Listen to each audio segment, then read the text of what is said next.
أعوذ بالله من الشيطان الرجيم.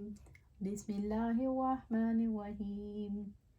قل إني على بينات من ربي وكذبتم به ما عندي ما تستعجلون به إن الحكم إلا لله يقص الحق وهو خير الفاصلين. آپ کہہ دیں میں اپنے رب کی طرف سے ایک واضح دلیل پر ہوں اور اس کو تم نے جھٹلا دیا ہے جس کی تم جلدی مچاتے ہو وہ میرے پاس نہیں ہے۔ فیصلہ صرف اللہ تعالیٰ کا ہے، وہی حق بیان کرتا ہے اور وہ فیصلہ کرنے والوں میں سے بہترین ہے۔ سورۃ الانعام آیا 57۔ قل انی علی بینات من ربی، آپ کہہ دیں میں اپنے رب کی طرف سے ایک واضح دلیل پر ہوں۔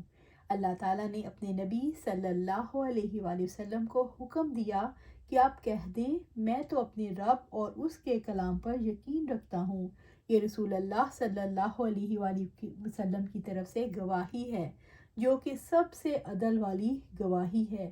ایمان والوں نے رسول اللہ صلی اللہ علیہ وآلہ وسلم کی گواہی کی تصدیق کی ہے۔ وَكَذَّبْتُمْ بِهِ، اور اس کو تم نے جھٹلا دیا، یعنی تم لوگوں نے اللہ تعالیٰ کی وحی کو جھٹلایا ہے، تم نے قرآن و سنت کو جھٹلایا ہے۔ مَا عِندِي مَا تَسْتَعْجِلُونَ بِهِ، جس کی تم جلدی مچاتے ہو وہ میرے پاس نہیں ہے۔ جس عذاب کی تم جلدی مچا رہے ہو وہ میرے اختیار میں نہیں، اللہ تعالیٰ کے ہاں اس کا وقت مقرر ہے، وہ جب چاہے گا جیسے چاہے گا تم پر نازل کرے گا۔ ان الحکم الا للہ، فیصلہ صرف اللہ تعالیٰ کا ہے، یعنی جس کی طرف اس نے اوامر و نواہی میں اپنا حکم شرعی نافذ کیا ہے اسی طرح حکم جزوی نافذ کرے گا، اپنی حکمت کے تقاضوں کے مطابق ثواب اور عقاب دے گا، پس اس کے فیصلے پر اعتراض درخور اتنا نہیں، یعنی اس پر اعتراض کرنا فضول بات ہے، اعتراض کرنے کی ضرورت ہی نہیں۔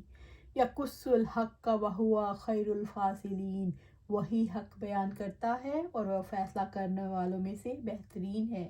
اللہ تعالیٰ نے راہ حق کو واضح کر دیا ہے اور اپنے بندوں کے سامنے حق بیان کر کے ان کا عذر ختم کر دیا اور یوں ان کی حجت منقطع ہو گئی تاکہ وہ ہلاک ہو تو دلیل کے ساتھ ہلاک ہو اور جو زندہ رہے وہ دلیل کے ساتھ زندہ رہے۔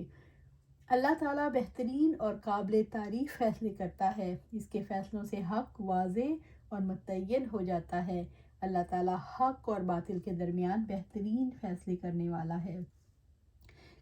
قُل لَّوْ أَنَّ عِندِي مَا تَسْتَعْجِلُونَ بِهِ لَقُضِيَ الْأَمْرُ بَيْنِي وَبَيْنَكُمْ وَاللَّهُ أَعْلَمُ بِالظَّالِمِينَ، آپ کہہ دیں یقیناً اگر میرے پاس وہ ہوتا جس کی تم جلدی کر رہے ہو تو میرے اور تمہارے درمیان معاملے کا فیصلہ کر دیا جاتا اور اللہ تعالیٰ ظالموں کو زیادہ جاننے والا ہے۔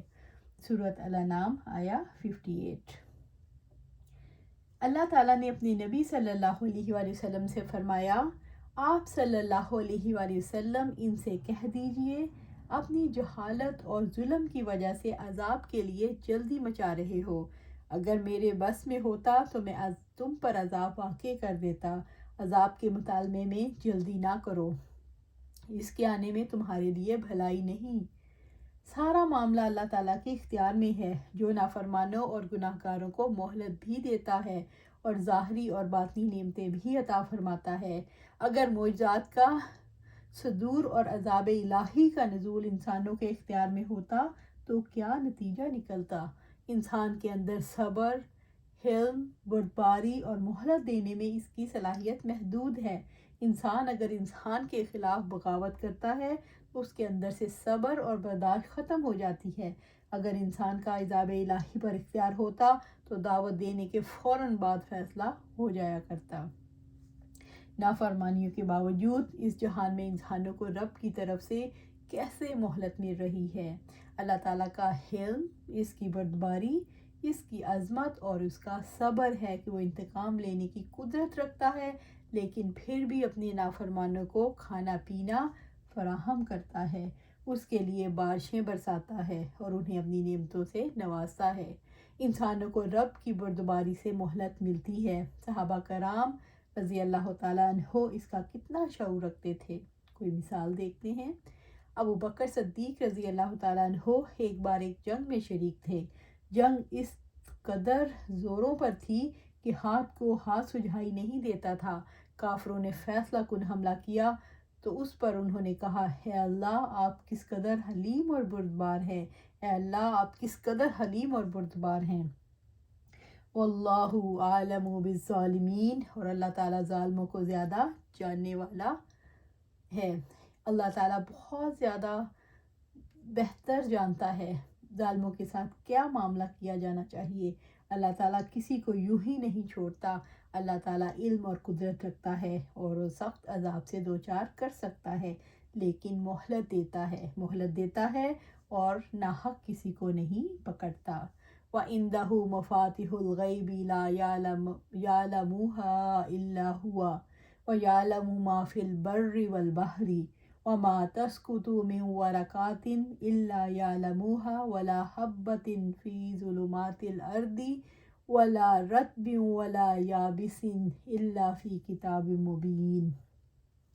اور غیب کی کنجیاں اس کے پاس ہیں، اس کے سوا انہیں کوئی نہیں جانتا، اور وہ خشکی اور سمندر کی ہر چیز کو جانتا ہے، اور کوئی پتہ نہیں گرتا مگر وہ اسے بھی جانتا ہے، اور زمین کی تاریکیوں میں کوئی دانہ نہیں گرتا، اور نہ کوئی تر چیز اور نہ کوئی خشک چیز، مگر سب کھلی کتاب میں ہے۔ سورۃ الانعام آیا 59۔ وَعِندَهُ مَفَاتِحُ الْغَيْبِ لَا يَعْلَمُهَا إِلَّا هُوَ۔ یہ آیت قرآن حکیم کی ان عظیم آیات میں سے ہے جن میں اللہ تعالیٰ کے لیے علم محیط کی تفصیل ہے۔ اللہ تعالیٰ غیب کا علم رکھتا ہے، اس کے سوا کوئی نہیں جانتا۔ اس نے ملائکہ اور انبیاء سے بھی غیب کو پوشیدہ رکھا۔ وہ جس کو چاہتا ہے اسے اپنے علم غیب میں سے کسی چیز کے بارے میں اطلاع دے دیتا ہے۔ عبداللہ بن عمر رضی اللہ تعالیٰ عنہ سے روایت ہے کہ نبی صلی اللہ علیہ وسلم نے فرمایا، غیب کی کنجیاں 5 ہیں جنہیں اللہ تعالیٰ کے سوا کوئی نہیں جانتا۔ پھر آپ صلی اللہ علیہ وسلم نے ان اللہ عندہ علم الساعۃ، یقیناً اللہ تعالیٰ کے پاس ہی قیامت کا علم ہے، سورۃ لقمان آیا 34 پڑھ کر سنائی۔ یعنی اللہ تعالیٰ ہی کے پاس قیامت کا علم ہے، وہی بارش برساتا ہے، اسی کو معلوم ہے رحموں میں کیا ہے، کسی کو خبر نہیں وہ کل کیا کمائے گا اور کہاں فوت ہوگا۔ یقیناً اللہ تعالیٰ ہی خوب جاننے والا اور اچھی طرح سے خبردار ہے۔ غیب کیا ہے؟ اسلامی تصور حیات کے مطابق اس کائنات میں 2 جہان ہیں، ایک غیب کا جہان ہے اور دوسرا علم شہادت۔ غیبی جہان کا علم انسان کے پاس نہیں ہے اور عالم شہادت کا انسان مشاہدہ کر سکتا ہے۔ وَعِندَهُ مَفَاتِحُ الْغَيْبِ لَا يَعْلَمُهَا إِلَّا هُوَ، اور غیب کی کنجیاں اسی کے پاس ہیں، اس کے سوا نہیں کوئی جانتا۔ غیبی جہان کا اقرار کرنے کی اسلامی نظریہ حیات میں کیا اہمیت ہے؟ غیبی جہان کا اقرار کرنا اسلامی فکر کی بنیاد ہے۔ ایمان بالغیب وہ مشکل راستہ ہے جسے انسان نے ضرور اختیار کرنا ہے۔ جب تک وہ غیب کا اقرار کرتا ہے وہ انسانی مقام تک نہیں پہنچ سکتا، حیوانی مقام پر رہتا ہے۔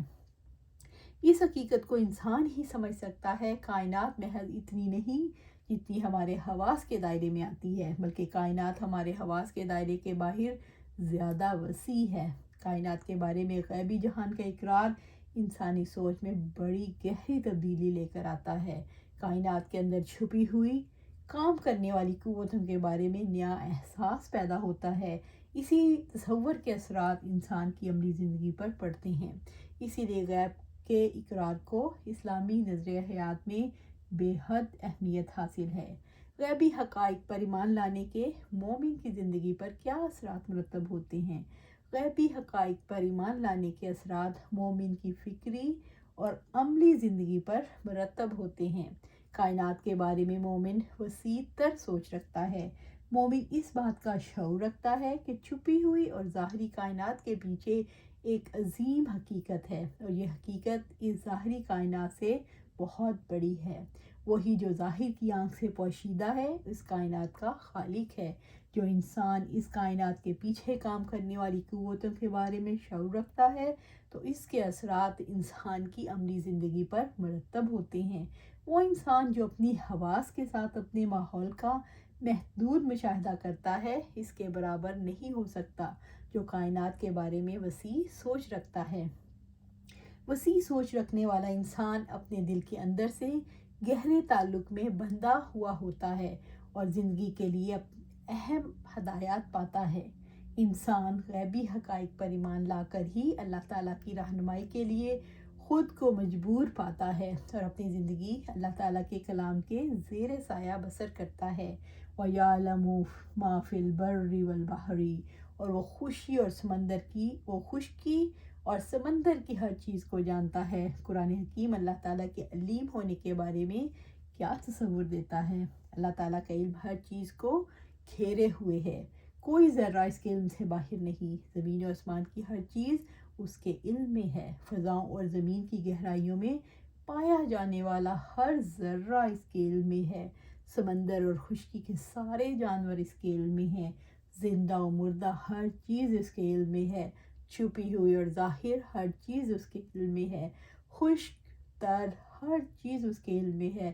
زمین کے تہوں میں چھپا ہوا کوئی دانہ اس کے علم سے باہر نہیں۔ درخت سے گرنے والا کوئی پتا اس کے علم سے باہر نہیں۔ اللہ تعالیٰ کا علم ہمہ گیر ہے۔ فرمایا یعلم خائنات الاعین وما تخفی الصدور، اللہ تعالیٰ آنکھوں کی خیانت کو جانتا ہے اور اسے جو سینے چھپاتے ہیں۔ سورۃ غافر آیہ 19۔ اللہ تعالیٰ خیانت کرنے والی نگاہوں کو بھی جانتا ہے۔ وَعِندَهُ مَفَاتِحُ الْغَیْبِ، اور غیب کی کنجیاں اسی کے پاس ہیں۔ جو انسان کھلے ہوئے اور چھپے ہوئے جہان پر غور و فکر کرتا ہے، وہ جو غیب کے پردوں کے پیچھے سے جھانکنا چاہتا ہے، جس طرف بڑھتا ہے اسے نظر آتا ہے غیب کی چابیاں تو اللہ سبحانہ تعالیٰ کے ہاتھ میں ہیں۔ انسان ماضی اور مستقبل میں جھانکنا چاہتا ہے لیکن ایک حد پر جا کر اس کو علم اور ایجادات کے دروازے بند نظر آتے ہیں اور آگے کیسے جائے؟ چابیاں تو اللہ سبحانہ تعالیٰ کے ہاتھ میں ہیں۔ سمندر کی گہرائیاں اللہ تعالیٰ کے سامنے عیاں ہیں، ان پر غور و فکر کرتا ہے، گہرائیوں میں پہنچ کر سب کچھ عیاں کرنا چاہتا ہے، لیکن جس طرف بھی جاتا ہے آگے حد آ جاتی ہے اور آگے کی چابیاں تو اللہ سبحانہ تعالیٰ کے پاس ہیں۔ انسان کائنات کی وسعتوں میں، خلاؤں میں، دوسری دنیاؤں میں، نامعلوم دنیاؤں میں آگے بڑھنا چاہتا ہے اور ایک حد آ جاتی ہے جہاں سے آگے کی چابیاں اللہ سبحانہ تعالیٰ کے پاس ہیں۔ اس کائنات میں اگنے والے بے شمار پودے اور ان سے نکلنے والے بیج جہاں کہیں پڑے ہیں ان کو ایک آنکھ دیکھتی ہے۔ کوئی چیز اس کے علم سے باہر نہیں۔ ایک انسان کی عقل چکرا جاتی ہے۔ انسان مختلف زمانوں میں جھانکے یا کائنات کی گہرائیوں میں وسعت ہی وسعت ہے، اور قرآن مجید ان وسعتوں کو اپنی لپیٹ میں لے لیتا ہے اور ہمیں صاحب کلام تک لے جاتا ہے کہ وہ علیم ہے، وہ عظیم ہے، وہ قدیر ہے اور وہ بصیر ہے۔ وَمَا تَسْقُطُ مِن وَرَقَةٍ إِلَّا يَعْلَمُهَا وَلَا حَبَّةٍ فِي ظُلُمَاتِ الْأَرْضِ وَلَا رَطْبٍ وَلَا يَابِسٍ إِلَّا فِي كِتَابٍ مُبِينٍ، اگر کوئی پتا نہیں گرتا مگر وہ اسے بھی جانتا ہے، اور زمین کی تاریکیوں میں کوئی دانہ نہیں گرتا اور نہ کوئی تر چیز اور نہ کوئی خشک چیز مگر سب کھلی کتاب میں ہے۔ وَمَا تَسْقُطُ مِن وَرَقَةٍ إِلَّا يَعْلَمُهَا، اور کوئی پتا نہیں گرتا مگر وہ اسے بھی جانتا ہے۔ اللہ تعالیٰ نے ایک پتے سے اپنے علم کی وسعتوں کا شعور دلایا ہے کہ کوئی پتا سمندر میں یا خشکی میں، جنگل بیابانوں میں یا آبادیوں میں، زمین کے کسی گوشے میں رات کو گرے یا دن کو، اللہ تعالیٰ اسے جانتا ہے۔